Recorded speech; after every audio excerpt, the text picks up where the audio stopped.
The United States government will go through a transition. There are only two ways it will go. Find out more in today's World Situation Report. And now here's Kimberly Gogan with the Office of the Guardian. Hey, Kim. I'm back. How did I do today, Mike? Did I do well? You did a great job. It was amazing.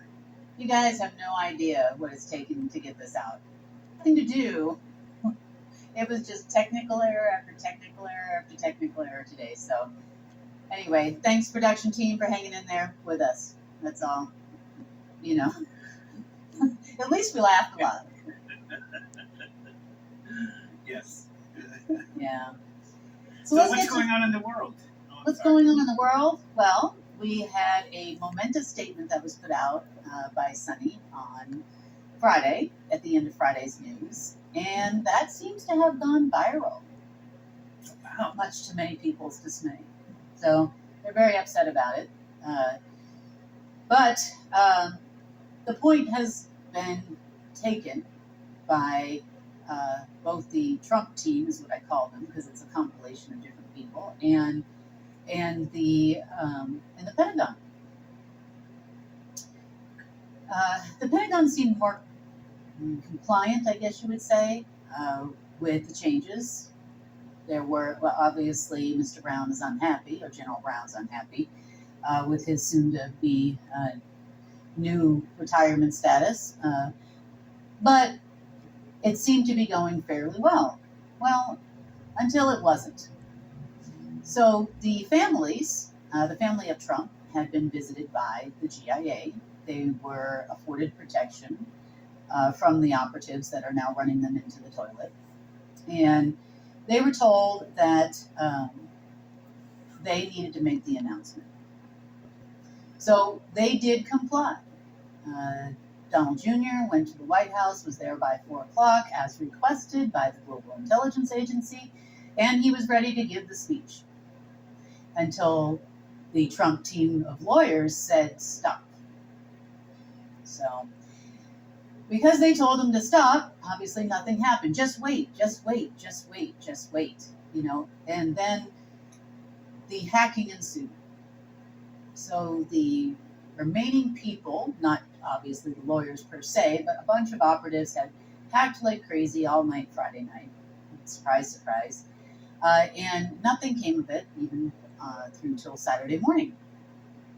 So by Saturday morning, the lawyers decided to call us and ask for more time. We're like, time for what? Like, what is time going to give you? You know, oh, these things take time to put together. You know, this is typical lawyer dancing around kind of talk, right? Oh, it takes time to put this stuff together. We can't do it this quickly. You know, we have a lot of assets in place, meaning operatives, and people all around. We need to sort this all out. And we said, no. You've had 2 years to sort it out. You have no time left. We'll be happy to pay a lawyer fee, which I know you haven't gotten in 2 years. And we'll be happy to take care of the operative separately.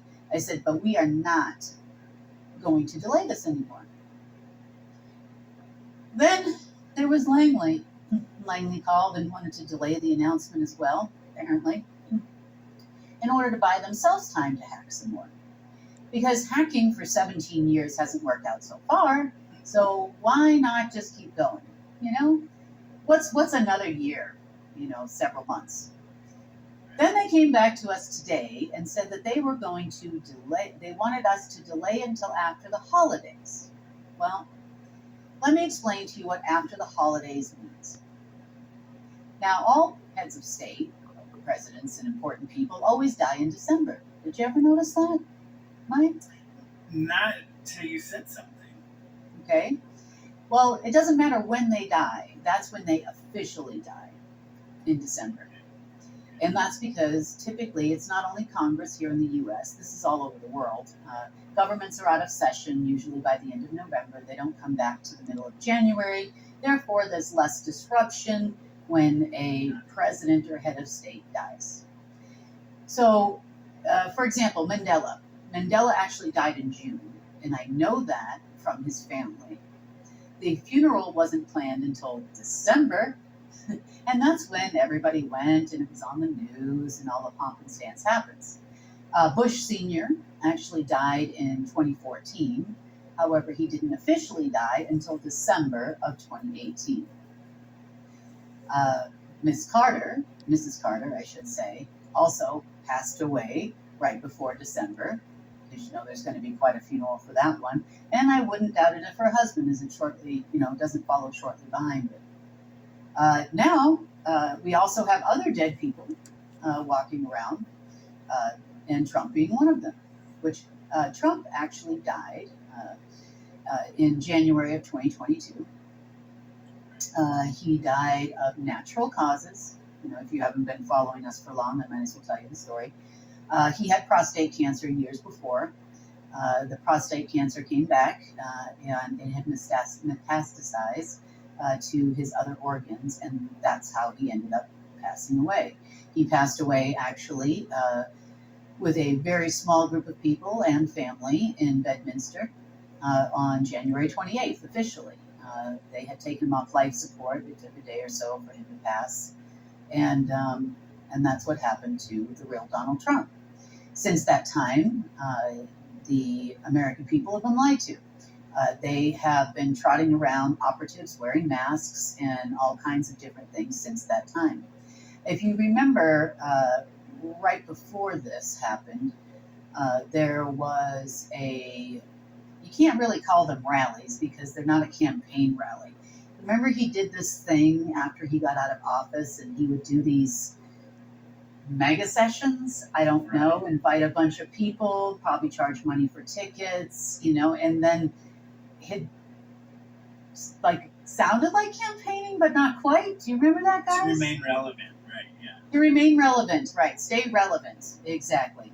And do you remember the time that he was on stage and wore his pants backwards? Yeah. Went viral. Okay. Well, that was before he had passed away, and obviously having some issues, incontinence. Can I say that word today? Thank you. Incontinence issues, and that was a fact. That was due to the cancer. So, there was a lot of signs out there, but people just didn't want to believe it. That everybody, told me I was crazy. But remember, I am the director of the Global Intelligence Agency, and I do have the highest clearance in the world, much higher than regular governments do. And I kind of know what's going on with the whole key intelligence and military system, so that I built. So that is the situation behind Trump's death. So there was nothing nefarious, So they're still trying to delay this information getting out there. They're taking money from people, MAGA hats, anyone, jackets, paraphernalia, Christmas ornaments, Trump stores in Texas, trying to convince people he's going to come back in 2024 and make things right. Now, nobody, just so you know, because I've been listening to these people rather intently for the last 3 days, has a plan on how that's going to happen. So if they had delayed this anytime with, longer than the next week or two, there would be no possibility of them announcing his death. They said they wanted to wait until after the holidays. Now that is a full-on lie. Because if we had moved into January, what's the answer, Mike? I don't know. It would be after, the government would start up again. All presidents only die in December. That's right. Which would bring you to the end of 2024 before anybody said anything. And by then, the election or selection would be over. And they think in their little tiny minds that this is supposed to, that he would be in office and that I would be forced to do something. Well, let me give it to you straight. I already know what they're going to say to me. I already know. Because they clearly have no economic sense in any way, shape, or form, at least not as it relates to macroeconomics and running a country. Number one. Number two, they won't make it to the end of 2024 on borrowed time, promises, fake servers, and fake servers at the NSA in Maryland, fake servers at UBS in Zurich, Switzerland. You cannot install fake servers and spend that money. It's just numbers on a screen. That's all it really is. It's numbers on a screen. Did it buy them time before? Yes, but they're out of time. You see, because the government the U.S. Treasury has been getting IOUs, giving IOUs to banks. And they must have forgotten about this part. So to pay like veterans pay, Social Security, minimal bills, they give an IOU to Bank X, and Bank X allows those checks to go through. Same thing with the post office and a number of other federal divisions. They allow those checks to go through and then plan on cashing the IOU for the liquidity back at a later date. Now, this process we have allowed to happen to the tune of $580 billion. Yeah. But that $580 billion is not worth $580 billion anymore. Now, why is that? The reason why it's not worth $580 billion anymore is because the U.S. went to a negative credit rating. Now it's worth less. So the asset is devalued now at this point. Now, when the U.S. credit rating goes to zero officially, then, that's the end of that IOU, and the bank is, going to go under. The banks are already very close to going under. They don't have any assets worth anything. A lot of treasury assets have expired, and they're just trying to keep up the smoke and mirrors as long as they can because they had control over the board of the medias. Well, now the board of all the media companies is the GIA. So how much control do you really have? The answer to the question is very little. We gave you tolerance and leeway until the end of business on Monday, which clearly that will pass and nothing will happen. Later on this afternoon, they started rethinking things a little bit. They're not 100% on the no side, but they're pretty close to it. Other things they didn't take into account. Number one, the cost of the current small war in the Middle East is between $30 to $50 billion a day, not including arms. Where are they going to get the money to pay